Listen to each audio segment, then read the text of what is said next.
Des livres plein les oreilles.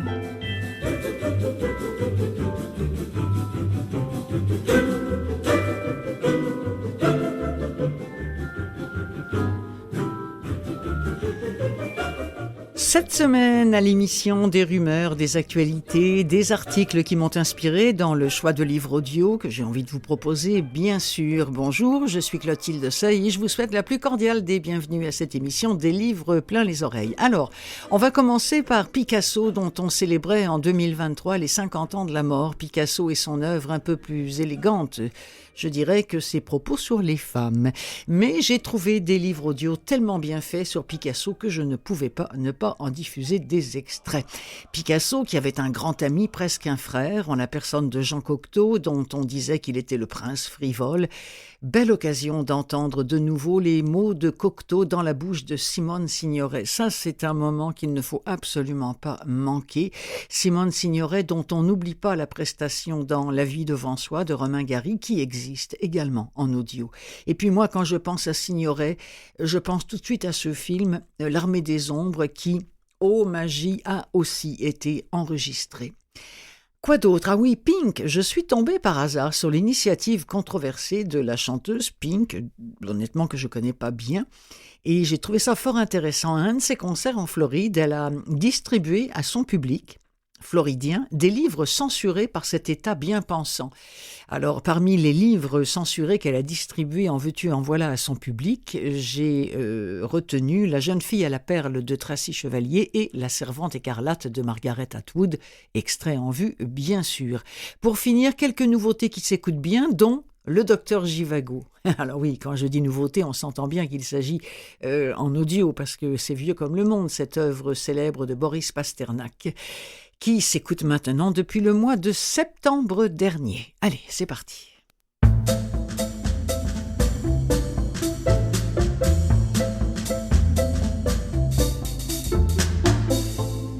Alors 2023 a marqué les 50 ans de la mort de Picasso, génie sans nul doute, mais aussi point de suspension. Bon, on commence par le début. Picasso, fils de peintre, né en 1881, co-créateur du cubisme, avant-gardiste, artiste peintre, mais pas seulement peintre, il a fait aussi des estampes, des sculptures, des céramiques.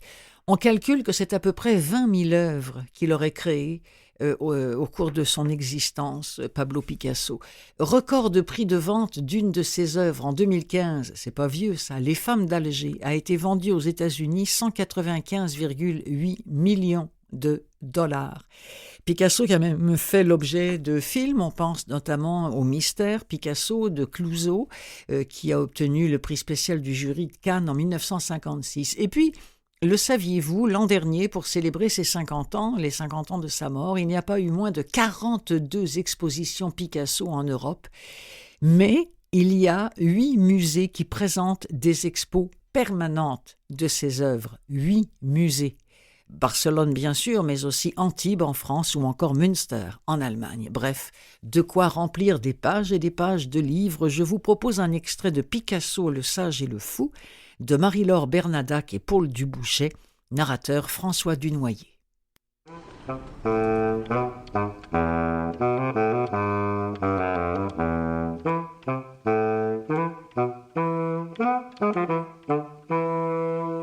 Un soir, Don José laisse à son fils une grande nature morte à achever.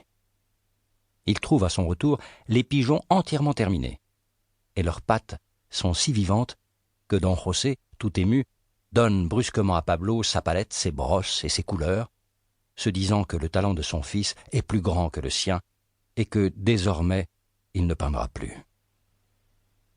Cette passation de pinceau du père à son fils est beaucoup plus importante qu'elle n'en a l'air. Elle rappelle étrangement une autre passation que tout garçon espagnol connaît et qui revêt pour lui une portée extrême, celle qu'on appelle l'alternative. C'est-à-dire le moment où l'apprenti torero devient un vrai matador, capable de tuer son taureau. Pablo connaît la corrida depuis à peu près aussi longtemps que les pigeons. Don José y a amené son fils dès son plus jeune âge. Et il lui a transmis sa passion pour l'arène éclatante, vibrante, pour le taureau sauvage et fumant, pour le sang rouge qui prend une si extraordinaire couleur sur le noir velouté du taureau, pour les olé, hurlés, pour les éventails qui sont comme les ailes de la foule, et pour le corps cambré du toréador dans la lumière.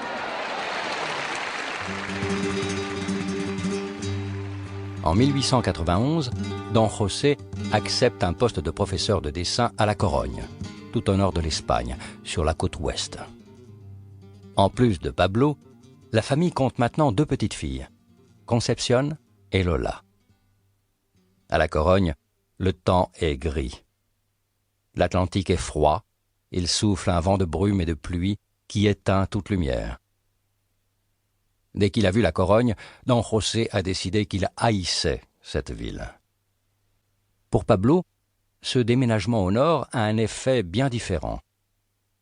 Ils habitent juste en face de l'école d'art où enseigne son père. Et Pablo n'a que la rue à traverser pour aller dessiner, peindre, essayer toutes les techniques que son père enseigne à ses élèves. Il dessine tellement qu'il maîtrise en très peu de temps la technique du dessin au fusain, qui permet de modeler l'ombre et la lumière. Mais il n'apprend rien à l'école. À 11 ans passés, même les rudiments les plus élémentaires comme la lecture, l'écriture et le calcul lui donnent beaucoup de difficultés.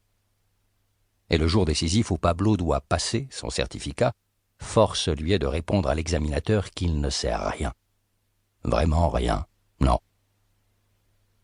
Comme le monsieur est gentil et compréhensif, il trace sur le tableau les colonnes de chiffres que Pablo aurait dû tracer sur sa feuille et lui demande gentiment, au moins, de les copier. Cela, Pablo sait faire. Il copie trait pour trait les chiffres du tableau. Il copie parfaitement, c'est même beaucoup plus joli que ce qu'a fait l'examinateur. Pablo est content, pense à la fierté de ses parents, au pinceau qu'il aura en récompense. Mais ensuite, il faut additionner, tracer une barre et mettre quelque chose en dessous. Heureusement, le maître a écrit le total sur son buvard, et Pablo recopie les chiffres à l'envers.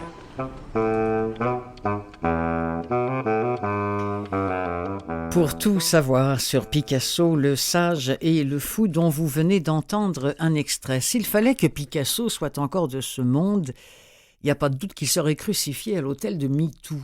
Les témoignages de femmes qui ont été ses victimes sont absolument effrayants.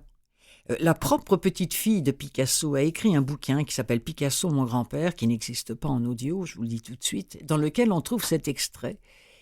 En parlant de ces femmes, il les soumettait à sa sexualité animale, les apprivoisait, les envoûtait, les ingurgitait et les écrasait sur sa toile. Après avoir passé de nombreuses nuits à extraire leur essence, une fois vidés de leur sang, il s'en débarrassait. Ses partenaires ont même souvent évoqué que ces muses dont ils s'amusaient ont vécu de véritables déconstructions de leur corps et de leur âme, à l'image même d'ailleurs des femmes déconstruites et disloquées dans l'œuvre même de Picasso. Entre les années 31 et 33, on parle de 1931 à 1933, Picasso a même publié plusieurs dessins et toiles intitulés « Le viol ».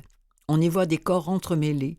Ces scènes de viol me mettent souvent mal à l'aise, reconnaît Laurence Madeline, qui s'interroge alors qu'elle était en pleine préparation d'une exposition sur le peintre espagnol. Mais bon, 50 ans après sa mort, Pablo Picasso reste un génie de la création et de la peinture, reste aussi un inépuisable sujet de fascination. Il semble même que son œuvre gagne toujours en popularité et qu'on n'a pas fini de parler de lui tant que cette planète va tourner sur elle-même, même si elle ne tourne pas tous les jours très rond.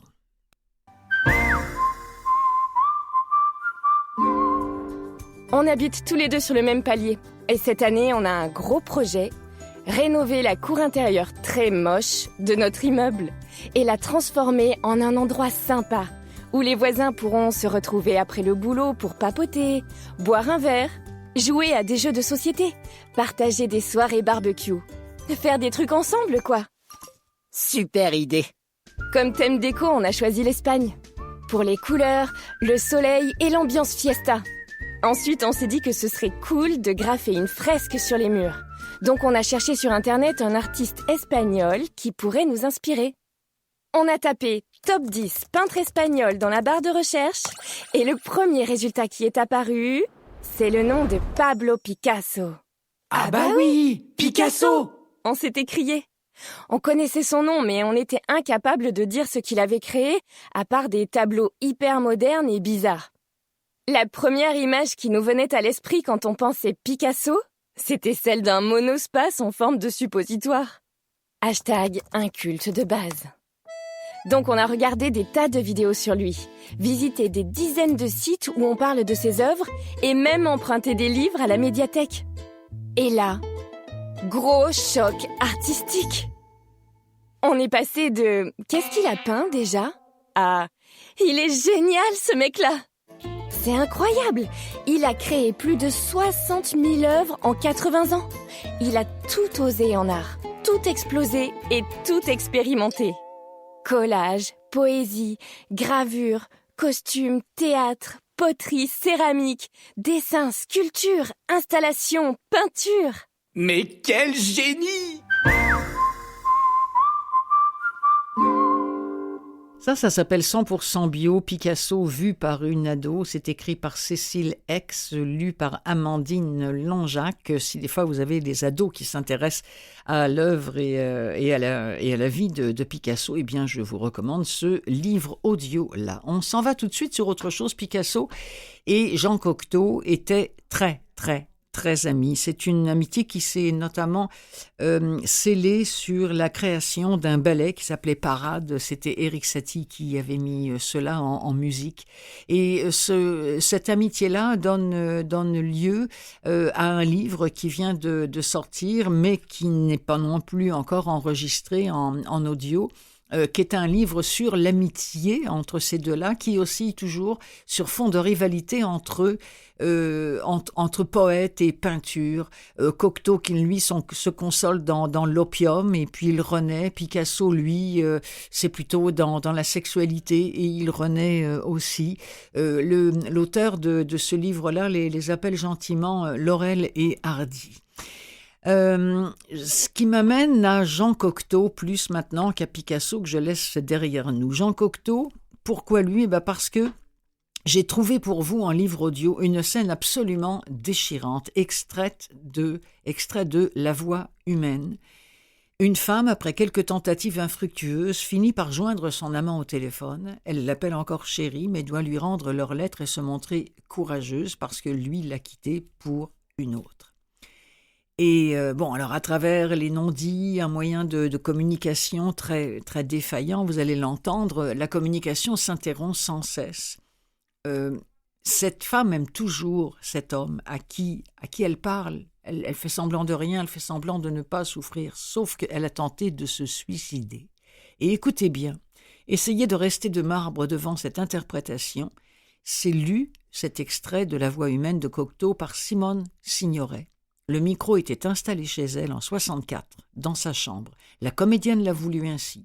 Elle était installée sur son lit et elle a tenu à tenir son propre téléphone à la main et il n'y a eu qu'une seule prise. Je comprends.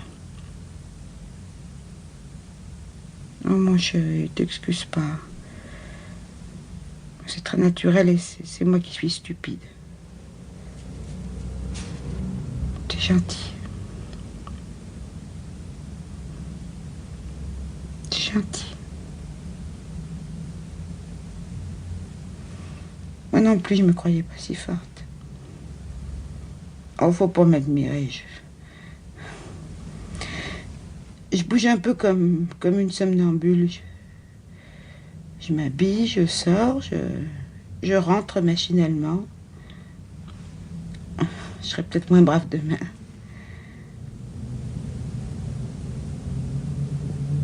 Toi? Non. Mon chéri, j'ai pas l'ombre d'un reproche à te faire. Je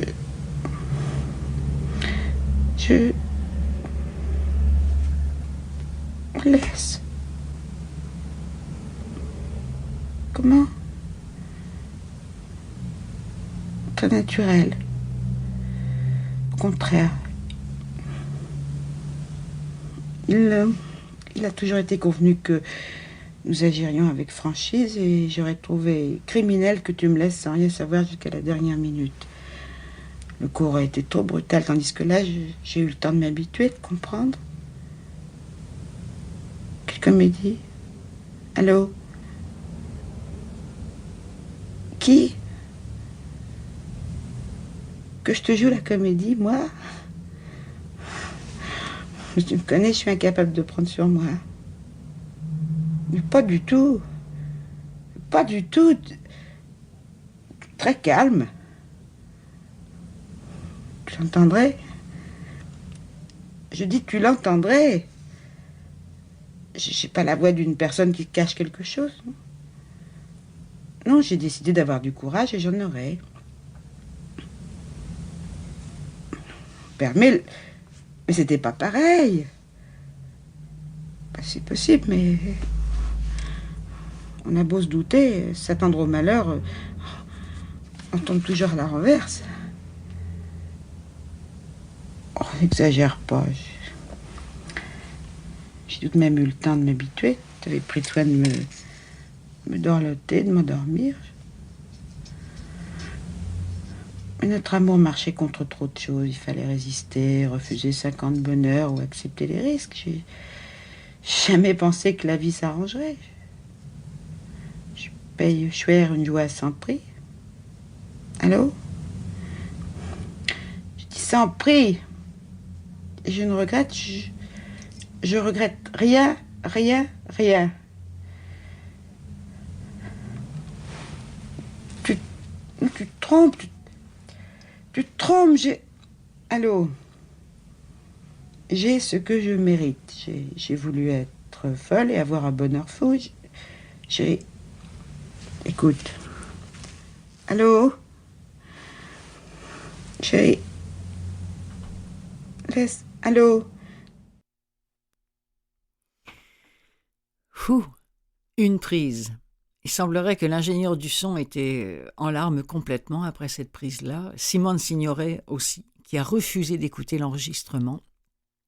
Il a fallu l'intervention de son mari, Yves Montand, pour qu'elle accepte que ce disque soit publié, et il a obtenu à ce moment-là le Grand Prix du disque en 1964. Pour l'écouter, vous allez sur Audible. Ils ont cet enregistrement-là en exclusivité, La Voix humaine de Jean Cocteau, lu par Simone Signoret. Ça dure 48 minutes. Vous en avez eu 3 minutes 36 pour vous faire une petite idée de la force de la comédienne qu'était Simone Signoret. Vous êtes peut-être un peu jeune pour savoir qui elle était. Merveilleuse comédienne, très très belle femme, rapidement maganée par l'alcool et par le chagrin aussi. Elle a été une jeune première et très, très rapidement, elle est devenue la comédienne mémorable de certains films quand elle a été un petit peu plus âgée.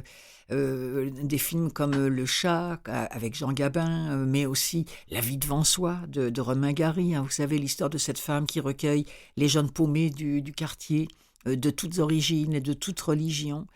La vie devant soi existe en audio. Alors vous me voyez venir, oui bien sûr, on va en écouter un extrait, on va pas entendre. C'est Bernadette Lafont dans ce livre qui joue le rôle que tenait Simone Signoret dans le livre La vie devant soi, mais on va entendre parler le petit garçon qui est le personnage aussi principal dans ce livre-là, qui est recueilli par cette femme gauche, maladroite, souffrante, vieille, qui a l'air très bourrue comme ça, mais qui est finalement la seule à avoir du cœur pour recueillir tous ces gamins de la rue. Alors écoutons un extrait de La vie devant soi de Romain Gary. C'est parti.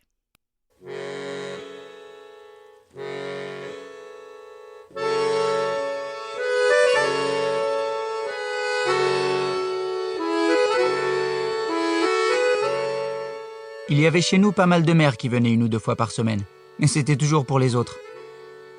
Nous étions presque tous des enfants de pute chez Madame Rosa. Et quand elle partait plusieurs mois en province pour se défendre là-bas, elle venait voir leur môme avant et après. C'est comme ça que j'ai commencé à avoir des ennuis avec ma mère. Il me semblait que tout le monde en avait une, sauf moi. J'ai commencé à avoir des crampes d'estomac et des convulsions pour la faire venir. Il y avait sur le trottoir d'en face un môme qui avait un ballon et qui m'avait dit que sa mère venait toujours quand il avait mal au ventre. J'ai eu mal au ventre, mais ça n'a rien donné. Et ensuite, j'ai eu des convulsions. Pour rien aussi. J'ai même chié partout dans l'appartement pour plus de remarques. Rien. Ma mère n'est pas venue et Madame Rosa m'a traité de cul d'arabe pour la première fois. Je lui hurlais que je voulais voir ma mère et pendant des semaines, j'ai continué à chier partout pour me venger. Madame Rosa a fini par me dire que si je continuais, c'était l'assistance publique. Et là, j'ai eu peur. Parce que l'assistance publique, c'est la première chose qu'on apprend aux enfants. J'ai continué à chier pour le principe, mais ce n'était pas une vie. On était alors 7 enfants de pute en pension chez Madame Rosa. Et ils se sont tous mis à chier à qui mieux, car il n'y a rien de plus conformiste que les mômes. Et il y avait tant de caca partout que je passais inaperçu là-dedans. Madame Rosa était déjà vieille et fatiguée même sans ça, et elle le prenait très mal, parce qu'elle avait déjà été persécutée comme juive. Elle grimpait ses 6 étages plusieurs fois par jour avec ses 95 kilos et ses 2 pauvres jambes. Et quand elle entrait et qu'elle sentait le caca, elle se laissait tomber avec tous ses paquets dans son fauteuil et elle se mettait à pleurer. Car il faut la comprendre. Les Français sont 50 millions d'habitants et elle disait que s'ils avaient tous fait comme nous, même les Allemands n'auraient pas résisté. Ils auraient foutu le camp. Madame Rosa avait bien connu l'Allemagne pendant la guerre, mais elle en était revenue. Elle entrait, elle sentait le caca et elle se mettait à gueuler. « C'est Auschwitz! C'est Auschwitz !» Car elle avait été déportée à Auschwitz pour les Juifs. Mais elle était toujours très correcte sur le plan raciste. Par exemple, il y avait chez nous un petit Moïse qu'elle traitait de salbico, mais jamais moi. Je me rendais pas compte à l'époque que malgré son poil, elle avait de la délicatesse. J'ai finalement laissé tomber parce que ça ne donnait rien et ma mère ne venait pas. Mais j'ai continué à avoir des crampes et des convulsions pendant longtemps. Et même maintenant, ça me fait parfois mal au ventre.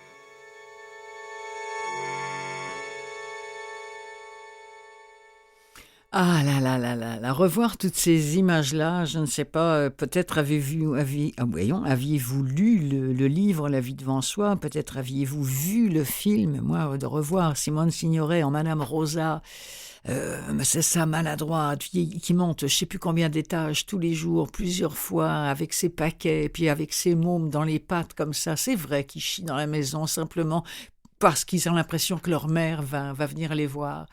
Et en tout cas, merveilleux, Simone Signoret. Il y a aussi un autre film qui m'avait marqué avec elle, c'est L'Armée des Ombres. L'Armée des Ombres, c'est vraiment l'image de la résistance dans tout ce qu'elle avait de plus ténébreuse et de plus glorieuse, film de Jean-Pierre Melville qui était sorti en 69 d'après un roman de Joseph Kessel. Voilà. Je vais vous en proposer un extrait, c'est le tout début, alors qu'on fait connaissance avec Gerbier, qui était interprété par Lino Ventura dans le film. Gerbier vient de se faire arrêter par la police de Vichy, collaboratrice avec les Allemands, notamment contre l'armée des ombres, autrement dit contre la résistance, née notamment dans le Limousin, le centre de la France. Alors Gerbier ne comprend pas ce qui se passe, il ne sait pas ce qui arrive. La seule chose qu'il sait, c'est qu'il est dans une voiture conduite par un flic, par un policier français, et qu'il s'en va. Mais il s'en va où? C'est ce qu'on va apprendre.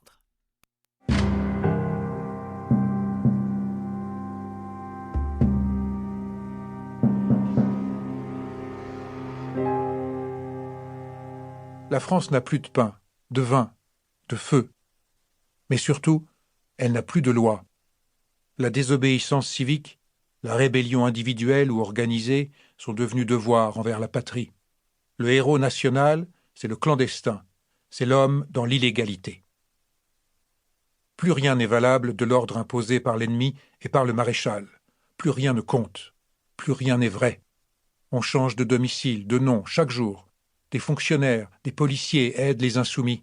On trouve des complices jusque dans les ministères. Prison, évasion, torture, attentats, coups de main, on meurt et on tue avec naturel. La France vivante, saignante, est toute dans les profondeurs. C'est vers l'ombre qu'elle tourne son visage inconnu et vrai. Peuple qui, dans les catacombes de la révolte, forme sa lumière et trouve sa propre loi. Jamais la France n'a fait guerre plus haute et plus belle que celle des caves où s'impriment ses journaux libres, des terrains nocturnes et des criques secrètes où elle reçoit ses amis libres et d'où partent ses enfants libres, des cellules de torture où malgré les tenailles, les épingles rougies au feu et les os broyés, des Français meurent en hommes libres. Tout ce qu'on va lire ici a été vécu par des gens de France. Mon seul souhait et de ne pas avoir rendu avec trop d'infidélité leur image.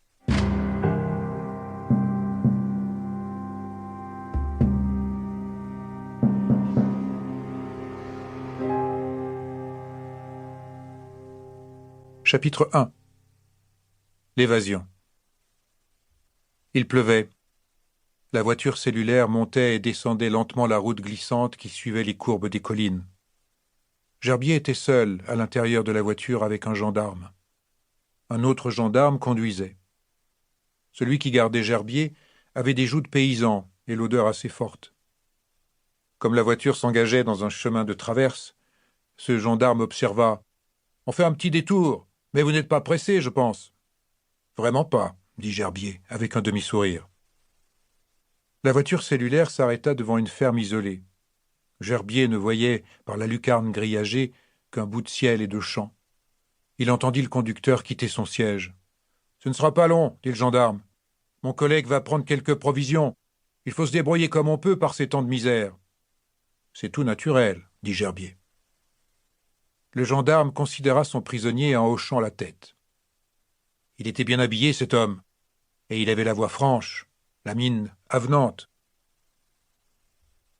Quel temps de misère! Ce n'était pas le premier à qui le gendarme était gêné de voir des menottes. « Vous ne serez pas mal dans ce camp-là, » dit le gendarme. « Oh, je ne parle pas de la nourriture, bien sûr. Avant la guerre, les chiens n'en auraient pas voulu. Mais pour le reste, c'est le meilleur camp de concentration qui soit en France, à ce qu'on assure. C'est le camp des Allemands. »« Je ne comprends pas très bien, » dit Gerbier. « Pendant la drôle de guerre, on s'attendait, je pense, à faire beaucoup de prisonniers, » expliqua le gendarme. « On a installé un grand centre pour eux dans le pays. Naturellement, il n'en est pas venu un seul. Mais aujourd'hui, ça rend bien service. »« En somme, une vraie chance, » remarqua Gerbier. « Comme vous dites, monsieur, comme vous dites, » s'écria le gendarme. Le conducteur remonta sur son siège. La voiture cellulaire se remit en route. La pluie continuait de tomber sur la campagne limousine.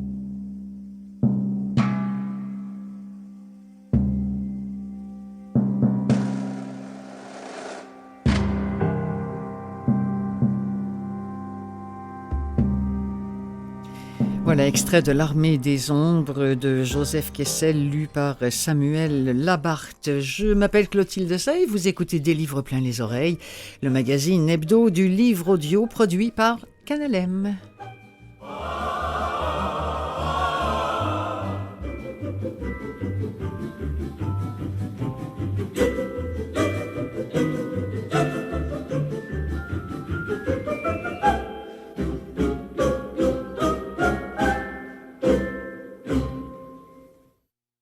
Des livres plein les oreilles, seconde partie.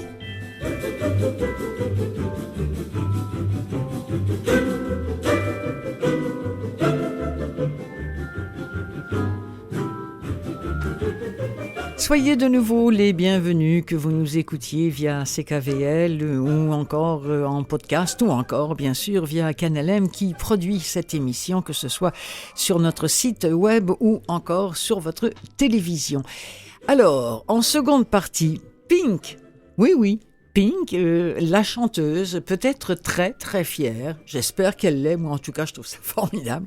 Fière de quoi ? Eh bien, quand elle a balancé au public, à la fin d'un concert, d'ailleurs de plusieurs concerts qu'elle a donnés en Floride, elle a balancé à son public des bouquins qui sont censurés par la Floride. Et parmi ceux-là, écoutez, là, il y en avait plein qui sont... Je pense qu'il y en a 300 qui sont censurés à peu près en Floride pour toutes sortes de raisons, trop de sexe, trop de noirs, trop de ceci et cela. Alors, il y a, entre autres, parmi ces livres, La jeune fille à la perle et l'œuvre de Margaret Atwood, La servante écarlate. Alors, on va bien sûr écouter des extraits de cela. Et pour finir, du neuf et du moins neuf, mais nouvellement adapté en livre audio, comme par exemple des extraits de La prochaine fois que tu mordras la poussière, un livre dur mais un livre superbe, et Le docteur Givago. Ben oui. Et on commence, vous savez par quoi ? Qui aurait dit qu'un jour j'aurais diffusé du Pink à l'émission Des livres plein les oreilles ? Eh ben oui, et j'en suis contente. God bless you and God bless America.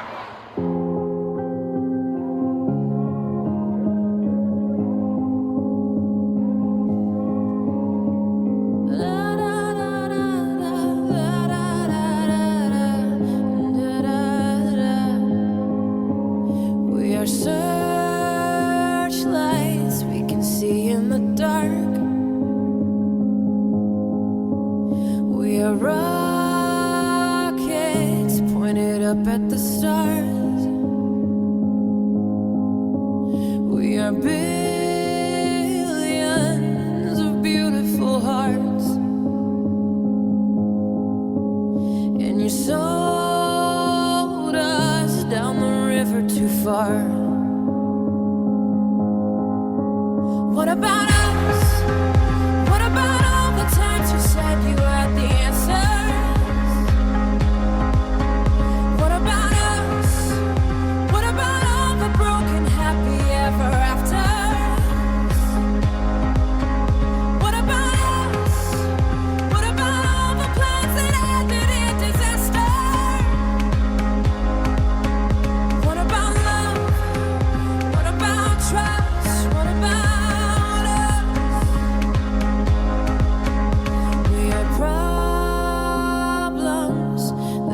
to be solved. We are children that need to be loved. We were Elle s'appelle Pink. Ne me demandez pas le nom de la chanson, j'ai oublié de la noter et je m'en excuse. Moi, ce qui m'intéressait, c'est de savoir qu'est-ce qui s'est passé avec ces 300 livres qui ont été retirés du programme scolaire. C'est ce que nous apprend PEN America dans un communiqué en Floride. Parmi ces livres, Beloved de Toni Morrison, A Game of Thrones de George R. Martin, Dune de Frank Herbert, La Servante écarlate de Margaret Atwood ou La jeune fille à la perle de Tracy Chevalier. Alors, qu'ont-ils en commun ? Eh bien, d'après les bien-pensants de la Floride, ces textes évoquent un petit peu trop la question de la race et du racisme, ou alors d'autres sont écrits par des personnes issues de la communauté LGBT+, mon Dieu, quelle horreur, et alors que d'autres parlent de sexe ou de la question de genre, bref, 300 bouquins ont été retirés du programme scolaire. Et Pink, là-dedans, qu'est-ce qu'elle vient faire ? Eh bien, cette femme est au-delà du fait que c'est une chanteuse mondialement connue, elle est amatrice de littérature. Elle est aussi la maman d'une petite fille et elle a souhaité s'engager dans la lutte contre cette censure. Alors, qu'est-ce qu'elle a fait pour marquer le coup ? Elle a décidé de distribuer 2000 exemplaires de ses livres à son public. Elle a dit, très heureuse d'avoir lancé cette discussion sur la censure et l'interdiction des livres. Je distribuerai plus de livres encore ce soir. Donc, elle parlait d'un autre show, toujours en Floride. Je continuerai de parler de ce projet et de ce sujet. Les conservateurs peuvent bien parler de ma vie personnelle puisqu'ils n'ont pas grand-chose d'autre à raconter. Passez une belle journée libre de pensée et lisez ces livres censurés. Ou encore, j'ai envie d'ajouter, écoutez-les. Je vous propose un extrait de La jeune fille à la perle qui fait partie de ces 300 censurés dans les écoles floridiennes. Nous sommes aux Pays-Bas en 1664 avec Griet. Elle a 16 ans, sa famille n'a jamais été riche et depuis peu, elle est tombée dans la pauvreté.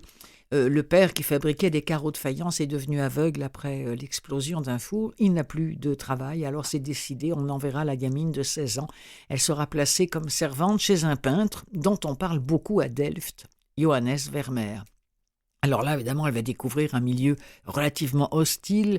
Elle est littéralement harcelée par l'épouse de Vermeer, qui est très acariâtre. Et puis, il y a aussi là-dedans une enfant fourbe et méchante, une servante hargneuse. Bref, elle l'aura pas facile, sauf qu'elle va découvrir cet univers qu'elle ignorait et qui va l'éblouir littéralement. Elle va découvrir la peinture de Vermeer. Et une relation tout en demi-teinte va s'établir entre l'homme, le peintre et cette jeune fille, relation à la fois troublante et douloureuse. Voici un extrait, c'est le tout début de La jeune fille à la perle.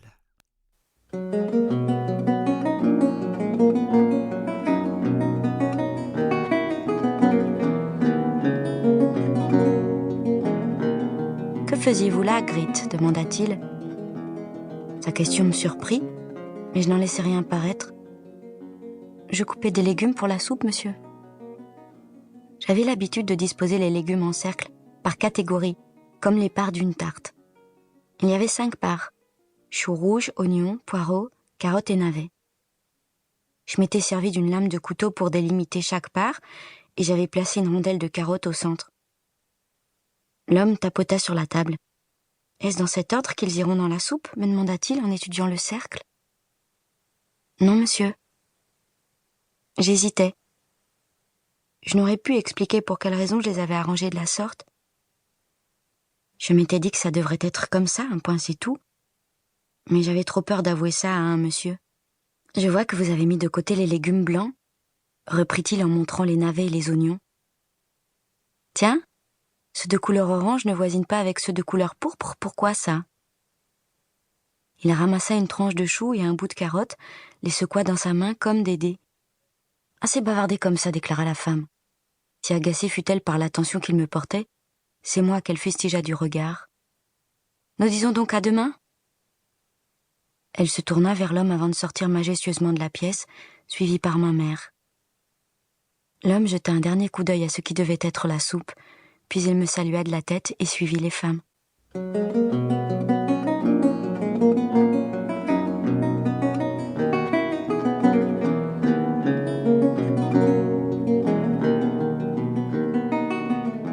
Lorsque ma mère revint, j'étais assise à côté du cercle que formaient les légumes. J'attendis qu'elle parle. Bien que nous fûmes en été et qu'il fît chaud à la cuisine, elle était recroquevillée sur elle-même comme pour se garantir des frimas. « Tu entreras demain à leur service. S'ils sont contents de toi, tu gagneras 8 florins par jour. Tu logeras chez eux. »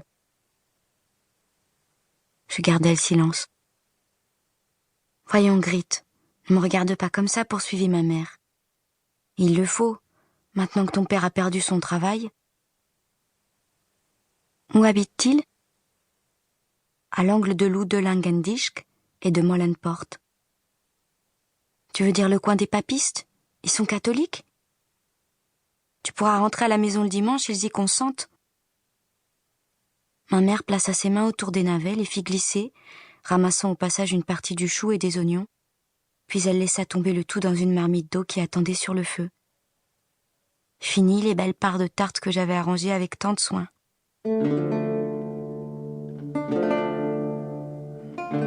Je grimpai l'escalier pour aller trouver mon père. Il était assis sous les combles, près de la fenêtre. La lumière effleurait son visage. Faute de mieux, c'était sa façon de voir maintenant. Mon père était artiste céramiste. Ses doigts étaient bleus à force de peindre Cupidon, damoiselles, soldats, bateaux, enfants, poissons, fleurs ou animaux sur des carreaux blancs avant de les vernir, de les passer au four et de les vendre.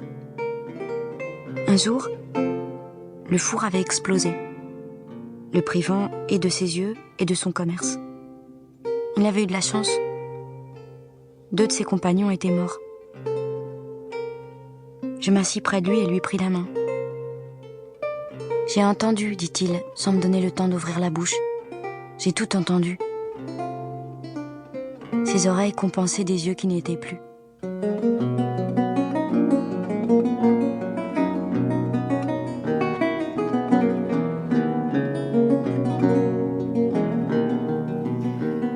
Vous avez peut-être reconnu, si vous êtes amateur de livres audio, la voix de la comédienne Isabelle Carré lisant un extrait de La jeune fille à la perle de Tracy Chevalier, qui, je vous le rappelle, est un livre qui a été censuré dans les écoles floridiennes. C'est d'ailleurs pour ça que nous en parlons maintenant, puisque la chanteuse Pink, si vous venez de vous joindre à nous, eh bien, s'est amusée follement, elle qui adore la littérature, à déverser des milliers de bouquins parmi tous ceux qui sont interdits dans les écoles floridiennes, dont La jeune fille à la perle et La servante écarlate, dont on va tout de suite écouter un extrait. Bon, vous connaissez sûrement l'histoire, hein, c'est la chute drastique de la fécondité chez les femmes. Alors il y a des fanatiques religieux qui fondent une espèce de république, et ils vont utiliser certaines femmes encore fertiles dans des fraides qu'on va vêtir de rouge, qu'on va appeler des servantes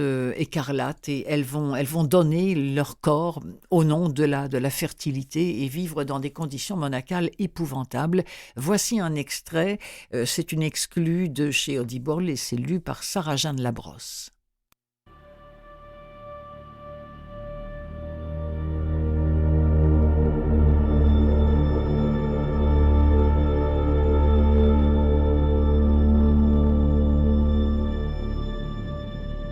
Nous Nous dormions dans ce qui fut autrefois le gymnase. Le sol était en bois verni, avec des lignes et des cercles tracés à la peinture pour les jeux qui s'y jouaient naguère. Les cerceaux de paniers de basket-ball étaient encore en place, mais les filets avaient disparu. Un balcon courait autour de la pièce pour recevoir le public. Et je croyais sentir, ténue comme une image persistante, une odeur âcre de sueur transpercée par les effluves sucrés de chewing-gum et de parfum que dégageaient les jeunes spectatrices. Que les photographies me montraient en jupe de feutrine, plus tard en mini-jupe, ensuite en pantalon.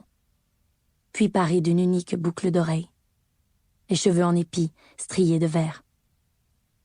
On avait dû y organiser des bals. Leur musique y traînait encore, palimpseste de sons non entendus, un style succédant à l'autre, courant souterrain de batterie, plaintes désespérées, guirlandes de fleurs en papier mousseline, diables en carton, boules de miroirs pivotantes, poudrant les danseurs d'une neige de lumière. Cette salle sentait les vieilles étreintes et la solitude, et une attente de quelque chose sans forme ni nom. Je me rappelle cette nostalgie de quelque chose qui était toujours sur le point d'arriver, et qui n'était jamais comme ces mains alors posées sur nous, au creux des reins, ou comme ce qui se passait sur le siège arrière, dans le parking, ou dans le salon de télévision, le son coupé, avec seules les images à clignoter sur la chair émue. Nous soupirions après le futur. Comment l'avions-nous acquis, ce don de l'insatiabilité? Il était dans l'air, et il y demeurait, comme une pensée à retardement, tandis que nous essayions de dormir dans les lits de camp qui avaient été disposés en rangée, espacés pour que nous ne puissions pas nous parler. Nous avions des draps de molleton, comme ceux des enfants, et des couvertures de l'armée, des vieilles, encore marquées US. Nous pliions soigneusement nos vêtements et les disposions sur les tabourets placés au pied des lits. La lumière était en veilleuse, mais pas éteinte. Tante Sarah et tante Élisabeth patrouillaient. Un aiguillon électrique à bétail était suspendu par une lanière à leur ceinture de cuir. Pas de pistolet, pourtant, même à elle, on n'aurait pas confié une arme. Les revolvers étaient réservés aux gardes, triés spécialement parmi les anges. Les gardes n'étaient pas autorisés à entrer dans le bâtiment, sauf ce rappel. Et nous n'étions pas autorisés à en sortir, sauf pour nos promenades, 2 fois par jour, à faire 2 par 2 le tour du terrain de football, qui était maintenant entouré d'une clôture en maillon de chaîne, surmontée de fils de fer barbelés. Les anges se tenaient à l'extérieur, le dos vers nous. Ils étaient pour nous des objets de peur, mais d'autres choses aussi. Si seulement ils voulaient bien regarder. Si seulement nous pouvions leur parler. Quelque chose pourrait être échangé, pensions-nous. Quelque arrangement conclu, quelque marché, nous avions encore nos corps. Tel était notre fantasme. Nous apprîmes à murmurer presque sans bruit. Dans la demi-obscurité, nous pouvions étendre le bras, quand les tantes ne regardaient pas, et nous toucher la main à travers l'espace. Nous apprîmes à lire sur les lèvres, la tête à plat sur le lit, tournée sur le côté, à nous entre-observer la bouche. C'est ainsi que nous avons échangé nos prénoms, d'un lit à l'autre. Alma, Janine, Dolores, Moira, June.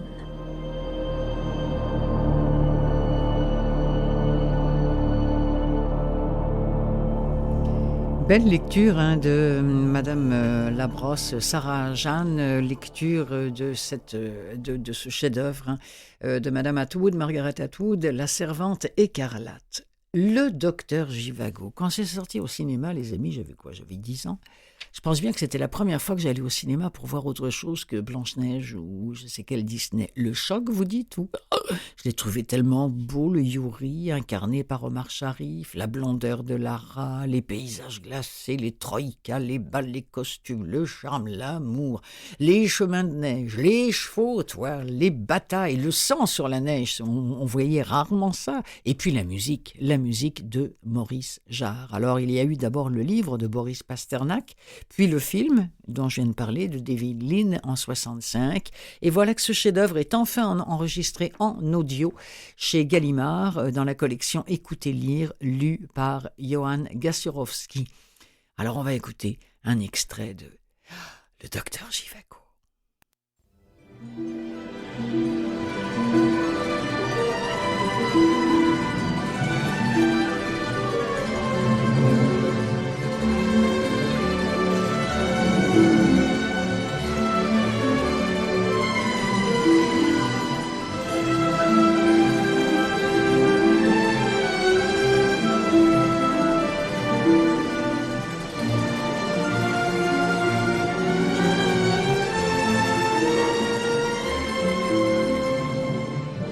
Yura fut réveillé par un coup à la fenêtre. Une lumière blanche et surnaturelle voletait par la cellule. Yura, en chemise, courut à la fenêtre et colla sa figure à la vitre froide. Dehors, il n'y avait ni route, ni cimetière, ni potager. La bourrasque faisait rage, l'air fumait de neige. À croire que la tempête avait remarqué Yura et que, consciente de faire peur, elle jouissait de l'impression produite. Elle sifflait et hurlait, et cherchait par tous les moyens à attirer l'attention du garçon. Le ciel déroulait à l'infini, coupon après coupon, une étoffe blanche qui tombait sur la terre en l'emmaillotant de bandelettes funéraires. La bourrasque était seule sur la terre. Rien ne rivalisait avec elle. La première impulsion de Yura, descendu du rebord de la fenêtre, fut de s'habiller et de sortir pour essayer de faire quelque chose. Il avait peur que les choux du monastère, engloutis, ne puissent plus être arrachés, et aussi que la neige n'ensevelisse tout à fait sa mère. Alors elle ne pourrait pas résister, elle s'en irait encore plus profond sous la terre, plus loin de lui. Cela se termina là encore par des larmes. L'oncle se réveilla, lui parla du Christ et le consola. Puis il bâilla, alla à la fenêtre et resta pensif un moment. Ils commencèrent à s'habiller. Le jour venait. Chapitre 3. Tant que sa mère avait vécu, Yura avait ignoré que depuis longtemps son père les avait abandonnés, qu'il allait de ville en ville, en Sibérie et à l'étranger, dans les désordres et la débauche, dispersant aux quatre vents les millions de la famille. On racontait à Yura qu'il était à Saint-Pétersbourg, ou bien à une foire, souvent celle d'Irbit. Sa mère était de santé fragile, on diagnostiqua une phtisie. Pour se soigner, elle fit des séjours dans le sud de la France et l'Italie du Nord, où, une fois ou deux, elle prit avec elle le petit garçon. C'est ainsi, dans la confusion et avec 1000 questions sans réponse, que s'écoula l'enfance de Yura, souvent laissée à la garde d'étrangers, jamais les mêmes. Il s'était habitué à ces vicissitudes, et dans toute cette instabilité, l'absence de son père ne l'étonnait pas. Il avait connu, quand il était tout petit, un temps où le nom qu'il portait était celui de choses les plus variées. Il y avait eu une manufacture Givago, une banque Givago, des propriétés Givago, une façon de nouer et d'épingler sa cravate à la Givago, et même un gâteau de forme ronde, une sorte de baba au rhum du nom de Givago. Il y avait eu un temps où il suffisait à Moscou de crier à un cocher de traîneau « Chez Givago !» comme on aurait dit au diable Vauvert, pour qu'il vous emporte par monts et par vaux à l'autre bout du monde. On se retrouvait dans un parc silencieux. Des corbeaux se posaient sur les branches pendantes des sapins en éparpillant le givre. Leur croassement saccadé emplissait l'air, pareil à un craquement de bois sec. Venus des maisons neuves au-delà de l'allée forestière, des chiens de race traversaient la route. Là-bas s'allumaient des lumières. Le soir tombait. Soudain, tout cela était parti en poussière. Ils étaient devenus pauvres. Chapitre 4. Durant l'été 1903, un tarantass à 2 chevaux emmenait à travers la campagne Yura et son oncle à Duplianka, la propriété de Kologrivov, un fabricant de soieries qui était aussi un important mécène. Ils allaient voir Ivan Ivanovitch Voskoboïnikov, pédagogue et vulgarisateur populaire. On célébrait Notre-Dame de Kazan. La moisson battait son plein. À cause de la fête, ou parce que c'était midi, il n'y avait pas une âme au champ. Le soleil frappait les bandes de céréales encore sur pied comme des nuques de forçats à demi rasées. Au-dessus des champs tournoyaient des oiseaux. Dans le grand silence, les épis de blé se tenaient au garde-à-vous, tête baissée, ou bien s'entassaient loin de la route en haute meule qui, si on les fixait longtemps, s'animaient telles des silhouettes d'arpenteurs, marchant sur la ligne d'horizon en notant quelque chose. « Et ici ?» demandait Nikolai Nikolaïevitch à Pavel, employé par la maison d'édition comme gardien et homme à tout faire, qui était installé de biais sur le siège, échine courbée et jambes croisées, pour bien montrer qu'il n'était pas un vrai cocher et ne se trouvait pas là par vocation. « C'est quoi ici, des terres seigneuriales ou elles sont aux paysans ?»« Ici, c'est au maître ?» dit Pavel.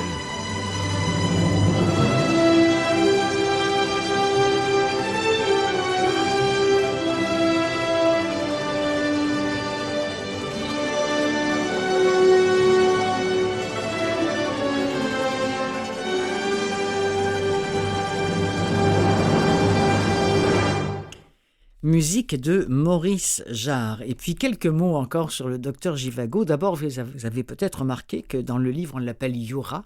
Dans le film, on l'appelait Yuri Zhivago.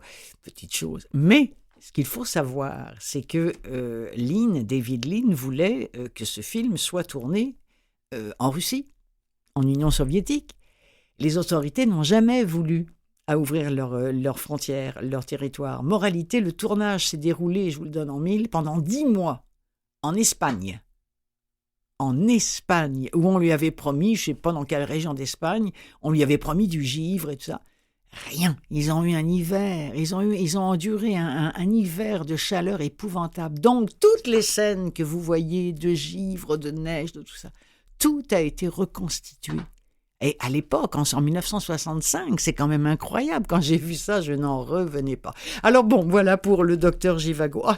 Ça me donne tellement envie de le revoir. Et Mathieu m'y faisait penser, c'est vrai qu'il était tellement long, ce film, qu'il y avait un entracte.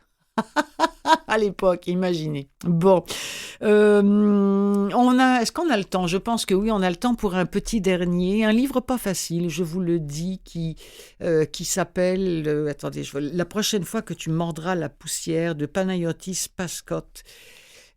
C'est un livre, l'auteur dit, qui me fait peur. Le processus a été douloureux. Mon père nous avait annoncé qu'il n'allait pas tarder à mourir et je me suis mis à écrire. 3 années au peigne fin, mes relations, mes pensées paranoïaques, mon rapport étrange à lui craché sur le papier. Je me suis donné pour but de le tuer avant qu'il meure. C'est l'histoire de quelqu'un qui cherche à tuer, soi ou le père. Finalement, ça revient au même. Extrait.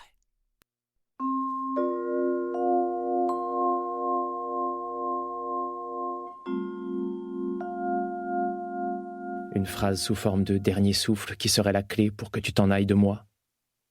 Mais tu t'accroches. Tu rendras pas ton dernier souffle comme les autres. Tu mourras en inspirant, une grande inspiration, attraper encore un peu plus du monde. Ça, je le sais déjà. Peut-être pardon.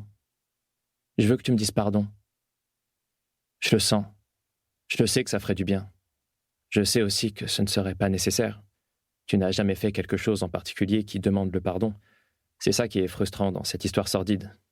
Tu n'as jamais fait quelque chose qui nécessite un pardon. Mais j'en veux un quand même. C'est une question de principe. Tu nous as colonisés. Tu es en nous. Tu es en moi, tout le temps. Tu me ronges et ça me fait chier.